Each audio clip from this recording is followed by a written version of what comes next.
بسم اللہ الرحمن الرحیم۔ السلام علیکم ناظرین۔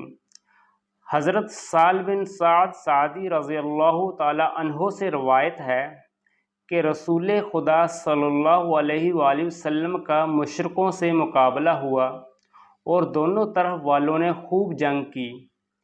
پھر جب رسول خدا صلی اللہ علیہ وآلہ وسلم اپنے لشکر میں لوٹ کر آئے تو رسول خدا صلی اللہ علیہ وآلہ وسلم کے اصحاب میں سے ایک شخص تھا جو کافروں کا بھاگا ہوا آدمی بھی نہ چھوڑتا تھا، اس کے پیچھے جاتا، اسے اپنی تلوار سے مار دیتا۔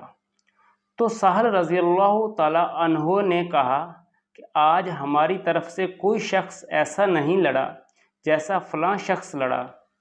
رسول اللہ صلی اللہ علیہ وآلہ وسلم نے فرمایا، آگاہ رہو، وہ شخص اہل جہنم میں سے ہے۔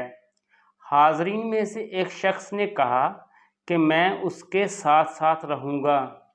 چنانچہ وہ اس کے ساتھ رہا، جہاں کہیں وہ کھڑا ہوا وہیں یہ کھڑا رہا، اور جب وہ دوڑا تو یہ بھی اس کے ساتھ دوڑا۔ سہل رضی اللہ تعالی عنہ کہتے ہیں کہ پھر یہ شخص سخت زخمی ہو گیا تو اس نے مرنے میں جلدی کی اور اپنی تلوار کا قبضہ زمین پر ٹکا کر اس کی نوک اپنے سینے میں رکھ دی، پھر اپنی تلوار پر جھک پڑا اور اپنے آپ کو قتل کر ڈالا، یعنی خودکشی کر لی۔ پس وہ شخص رسول اللہ صلی اللہ علیہ وآلہ وسلم کے پاس آیا اور کہنے لگا، میں گواہی دیتا ہوں کہ آپ خدا کے رسول ہیں۔ حضرت محمد صلی اللہ علیہ وآلہ وسلم نے فرمایا، کیا ہوا؟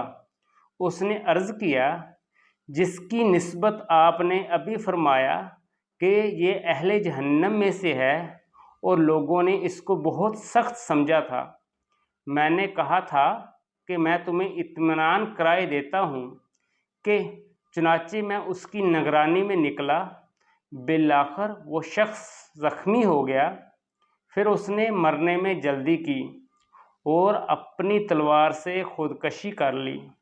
پس رسول اللہ صلی اللہ علیہ وآلہ وسلم نے اس وقت فرمایا کہ ایک آدمی ظاہر میں دوزخ والوں کے کام کرتا ہے، حالانکہ وہ آخر کار جنت والوں میں سے ہوتا ہے، اور ایک آدمی ظاہر میں جنت والوں کے کام کرتا ہے، حالانکہ وہ آخر کار دوزخ والوں میں سے ہوتا ہے۔ ناظرین، ویڈیو اچھی لگی ہو تو پلیز ویڈیو کو لائک کر دیں، چینل کو سبسکرائب کر لیں اور بیل آئیکن کے بٹن کو پریس کر دیں تاکہ آنے والی ویڈیو کا نوٹیفیکیشن آپ کو ملتا رہے۔ شکریہ۔